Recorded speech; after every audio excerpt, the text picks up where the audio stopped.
안녕하세요. BTMS 보타임의 실버 채널입니다.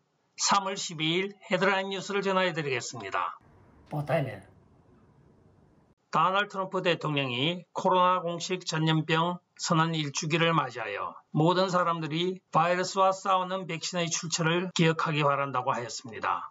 사람들이 코로나 백신을 맞을 때 내가 대통령이 아니었다면 5년 미만의 기간 안에 이렇게 훌륭한 주사를 맞지 못할 것이라는 사실을 기억하기 바랍니다 하고 전직 대통령 로고가 박혀있는 성명서를 발표하였습니다. 이 성명서는 바이든 행정부가 미국인들의 팔에 백신을 전부 접종하기 위하여 잔슨앤잔슨 백신 1억 회분을 추가 주문할 것이라고 발표한 지 수시간 후에 나왔습니다. 도널드 트럼프 대통령은 화이자와 모데나의 백신을 생산, 테스트, 승인, 대량 OWS를 긴급 사용 승인하였던 것입니다. 이는 바이든 행정부가 백신 공급 및 접종의 공을 내세우는 데 대한 백신 개발을 독려하며 최초로 승인 사용한 것이 도널드 트럼프 자신의 행정부의 업적임을 분명히 하고자 하는 것입니다. 워싱턴 DC 하원의 사법위원회 위원장인 제럴드 네들러 뉴욕주 하원 의원은 HR-8인 2021년 민주공화 양당의 총기류 소지에 대한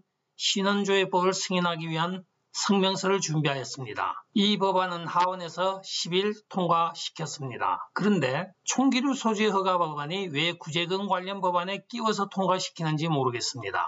아마도 단독 입법을 하면 헌법이 보장하는 개인 신변 보호를 위한 총기류 소지 허용법이 저촉되기에 이렇게 선한 의도의 구제법안에 끼워서 통과시켰습니다. 그러나 상원에서 부결될 것으로 전망이 되고 있으며 민주당으로서는 빅 이슈를 자꾸 만들어서 이번 정권의 치부를 덮게 급급합니다. 국경 문제, 최저임금 문제, 송유관 문제, 중동 문제, 총기류 문제, 양로원 코로나 사망 사건 문제, 미투 사건, 캘리포니아 주지사 탄핵, BLM 사기 사건 등등 많은 이슈를 만들어도 쉽게 덮여지지가 않는 이 정부의 치명적인 결점이 있기에 주방위군과 철조망 총기류 휴대 금지에 매진하는 것 같습니다. 지은 죄가 많으니 많이 두렵기도 하겠죠. 목요일 227대 203으로 하원을 통과한 이 법안에는 8명의 공화당원이 민주당과 궤를 같이 하였습니다. 민주당에서는 오직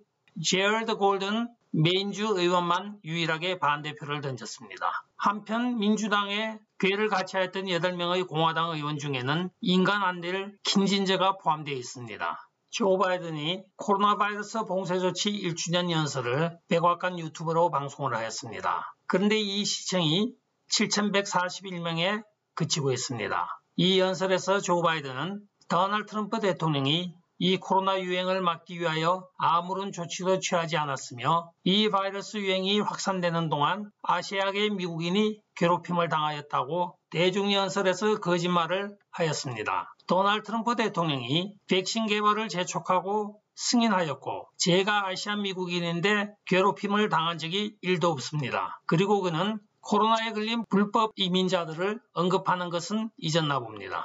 2010년 아동 성추행 혐의자가 이스라엘로 도주하여 가명을 사용하며 살아오다가 NYPD, 브루클린 검찰, 법무부 국제사법팀, US 마샬 등의 인터폴을 통한 이스라엘과의 사법 공조에 힘입어 크렌젤이라는 혐의자를 빅애플로 송환하여 보석금 없이 구금하고 있습니다. 여기서 빅애플이라고 하는 것은 뉴욕의 별명입니다. 하원의장 낸시 펠로시의 주정부가 공책 선언한 당선자인 공화당 밀러 믹 의원의 하원 의석을 뒤집기 위한 시나리오가 만들어져 있다고 말하고 있습니다. 사연인즉 총선에서 아이오와주 제2지구 하원 선거에서 민주당 리타 할트가 공화당 밀러 믹스에게 40만 표 중 6표 차로 패하였습니다. 따라서 이에 대해 주정부는 밀러 믹스의 승리를 확인하고 하원 당선자로 결정지었습니다. 이에 대하여 리타 할트가 불복하여 하원법사위원회 청원을 하게 되었습니다. 이 청원에 대하여 당선자인 밀러 믹스가 청원 기각 신청을 하였으나 오늘 그 청원 기각 신청이 무산이 되었습니다. 청원 기각 요청서가 받아들여지지 않아서 본격적으로 투개표 문제가 이슈화가 되었습니다.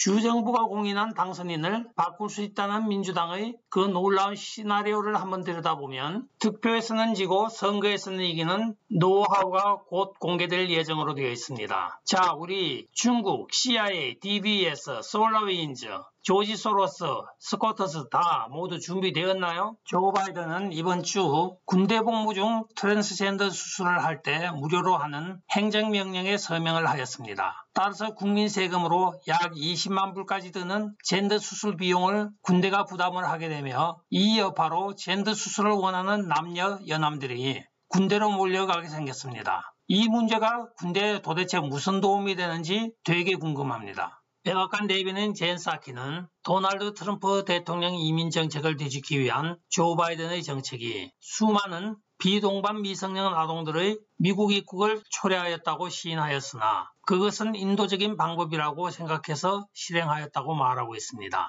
한편 이번 안드레스 오브라도 멕시코 대통령은 3월 1일 가상통화회담에서 조 바이든을 이주민 대통령이라고 불렀습니다. 로이터 통신 보도에 따르면 사람들이 조 바이든을 이주민 대통령으로 인식하고 더 많은 사람들이 미국으로 향할 것이라고 논평하고 있습니다. 그러나 아직도 백악관의 분위기는 남쪽 국경 문제를 위기라고 여기지 않고 있습니다.